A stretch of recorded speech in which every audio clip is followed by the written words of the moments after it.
ఫిబ్రవరి 14న జరిగే అధిక జన మహాసంకల్ప సభకు లక్షలాదిగా తరలిరండి. స్థలం bible mission grounds, Nagarjuna university ఎదురుగా, గుంటూరు.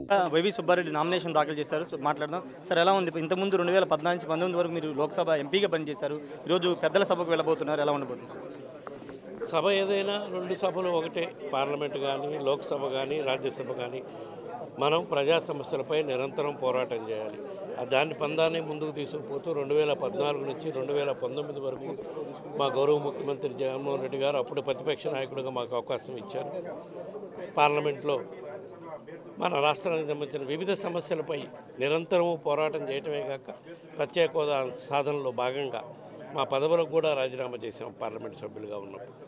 మళ్ళీ అదేవిధంగా ఇప్పుడు కూడా మా గౌరవ ముఖ్యమంత్రి జగన్మోహన్ రెడ్డి గారు మాకు అవకాశం కల్పించారు కాబట్టి రాబోయే రోజుల్లో కేంద్ర ప్రభుత్వంపై ఒత్తిడి తీసుకొచ్చి మన రాష్ట్రానికి సంబంధించిన సమస్యలను కానీ, మన రాష్ట్రానికి విభజన సమయంలో ఇచ్చిన హామీలను కానీ, మరీ ముఖ్యంగా ప్రత్యేక హోదా కానివ్వండి, వివిధ అభివృద్ధి కార్యక్రమాలు కానివ్వండి, వీటన్నిటినీ ఇంకా ఎంతో ఇదిగా ముందుకు తీసుకుపోవడం కోసం కేంద్ర ప్రభుత్వంపై ఒత్తిడి తీసుకొచ్చేదానికి కానీ, కేంద్ర ప్రభుత్వంతో సహకారం తీసుకొని కానీ ముందుకు తీసుకుపోవడానికి మా వంతు కృషి చేస్తామని చెప్పి ఈ సందర్భంగా తెలియజేస్తాం. వ్యాపారవేత్తలకు, బిజినెస్ మ్యాన్లకు వీళ్ళకి మాత్రమే రాజ్యసభ స్థానాలు, రాజ్యసభ అవకాశం ఉంటుందని ఇంతకుముందు చెప్పిన ఇప్పుడు దాదాపు 4-5 బీసీలకు ఇచ్చారు. ఈరోజు ఎస్సీ కూడా మీరు రాజ్యసభ పంపబోతున్నారు. ఏంటి సార్ ఈ క్యాస్ట్ ఈక్వేషన్? అదే కదా మా గౌరవ ముఖ్యమంత్రి జగన్మోహన్ రెడ్డి గారు అధికారంలో రాకముందు చెప్పారు, అధికారంలోకి వచ్చినాక చేసి చూపిస్తున్నాడు. నా బీసీలు, నా ఎస్సీలు, నా మైనార్టీలు, నా గిరిజనులు అని చెప్పి వాళ్ళని ఇదివరకు ఏ ప్రభుత్వాలు, ఏ పార్టీలు కూడా గుర్తించని వర్గాలకి సాక్షాత్తు రాజ్యసభకు పంపించడమే కాక ఇదివరలో కూడా ఒక మత్స్యకార సామాజిక వర్గం చెందిన సోదరుని రాజ్యసభకు పంపడం జరిగింది. అదేవిధంగా ఒక సెట్టిబలిజ సామాజిక వర్గానికి చెందిన సోదరుని రాజ్యసభకు పంపడం జరిగింది. అదేవిధంగా ఒక బీసీ కులానికి చెందిన యాదవ కులానికి చెందిన సోదరుని రాజ్యసభకు పంపడం జరిగింది. ఇప్పుడు ఏకంగా ఒక దళిత నాయకుడిని శాసనసభ్యుడైనటువంటి గొల్లబాబురావు రాజ్యసభకు పంపడం జరిగింది. ఇది ఒక్క జగన్మోహన్ రెడ్డికే సాధ్యం.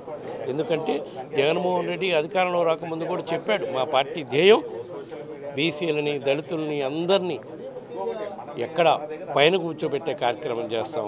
ఎవరు ఏ గతంలో ఏ ప్రభుత్వాలు చేయని, ఏ పార్టీలు చేయని, ఆలోచన కూడా చేయని స్థానంలో దళితులని, బీసీలని కూర్చోబెట్టే కార్యక్రమం చేస్తామని అది చేసి చూపిస్తున్న ముఖ్యమంత్రి మా ముఖ్యమంత్రి జగన్మోహన్ రెడ్డి. బీసీలు, దళితులు అంటే, బీసీలు అంటే వెనుకబడిన కులాలు కాదు, బ్యాక్ బోన్గా భావిస్తామని చెప్పి చేసి చూపిస్తున్నాడు మా ముఖ్యమంత్రి. టీడీపీ నుంచి కూడా అభ్యర్థిని పెడుతున్నారని చెప్తున్నారు.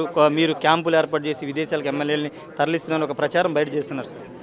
మేము అటువంటి కార్యక్రమాలు చేయాల్సిన పనే లేదు. ఎందుకంటే మా శాసనసభ్యులపై మాకు అపారమైన నమ్మకం ఉంది. ఎందుకు నమ్మకం ఉంది అంటే, ఈరోజు ఏదైనా కారణాల వల్ల సీటు ఇవ్వలేకపోయినా రాబోయే రోజుల్లో మళ్ళీ ఈ రాష్ట్రానికి వైఎస్ఆర్ కాంగ్రెస్ పార్టీ అధికారంలోకి వస్తుంది. మళ్ళీ ఈ రాష్ట్రానికి జగన్మోహన్ రెడ్డి గారు ముఖ్యమంత్రి అవుతారు. ఆయన నమ్ముకొని ఉంటే ఈరోజైతే ఏ విధంగా గొల్లబాబురావు గారు లాంటి ఒక దళిత నాయకుడిని రాజ్యసభకు పంపాడో అదేవిధంగా రాజ్యసభకైనా పంపొచ్చు, మళ్ళీ ఎమ్మెల్సీలకైనా ఇచ్చే అవకాశం ఉంటుంది, లేదా వివిధ కార్పొరేషన్లు చైర్మన్గా ఇచ్చే అవకాశం ఉంటుంది. రాజకీయంగా వాళ్ళకి ఎటువంటి ఇబ్బంది లేకుండా చూసుకుంటాడు అని మా శాసనసభ్యులకి, మా నాయకులకి, మా ముఖ్యమంత్రి జగన్మోహన్ రెడ్డి గారిపై భరోసా ఉంది. కాబట్టి మాకు ఎటువంటి డోకా లేదు. తప్పకుండా మాకు అత్యధిక శాతం శాసనసభ్యుల మెజారిటీ ఉంది.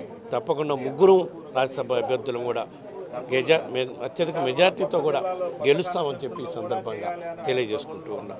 వాళ్ళు ఇట్లాంటి కుట్రలు, ఇట్లాంటి వెన్నుపోట్లు పడటం చంద్రబాబు నాయుడికి వెన్నటో పెట్టిన విద్య. ఆయన అన్ని కళ్ళగంటుంటాడు. ఆయన కళ్ళలు, ఆయన భ్రమలు ఈ రాజ్యసభ ఎన్నికల్లో కాదు, రేపు రాబోయే సార్వత్రిక ఎన్నికల్లో కూడా రాష్ట్ర ప్రజలు ఆయన నమ్మే పరిస్థితే లేదు. మళ్ళీ ఈ రాష్ట్రానికి జగన్ గారే ముఖ్యమంత్రి అవుతారు. వైఎస్ఆర్ కాంగ్రెస్ పార్టీ అధికారంలోకి వస్తుంది.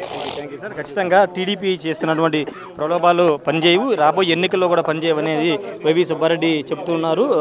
పూర్తిగా సామాజిక కోణాల్లో గతంలో 4 బీసీలకు ఇచ్చారు, 20 ఎస్సీలకు కూడా ఇచ్చారు. ఖచ్చితంగా రాబోయే రోజుల్లో ఆంధ్రప్రదేశ్ సంబంధించిన హక్కుల కోసం రాజ్యసభలో కూడా పోరాడతామని వైవి సుబ్బారెడ్డి చెప్తున్నారు. కెమెరా పర్సన్ ప్రసాద్తో రాయ్ ఆర్టీవీ అసెంబ్లీ నుండి. మరిన్ని వీడియోస్ కోసం ఛానల్ సబ్స్క్రైబ్ చేయండి, లేటెస్ట్ అప్డేట్స్ కోసం వాట్సాప్ ఛానల్ ఫాలో చేయండి, అండ్ లింక్ డిస్క్రిప్షన్ లో ఉంది.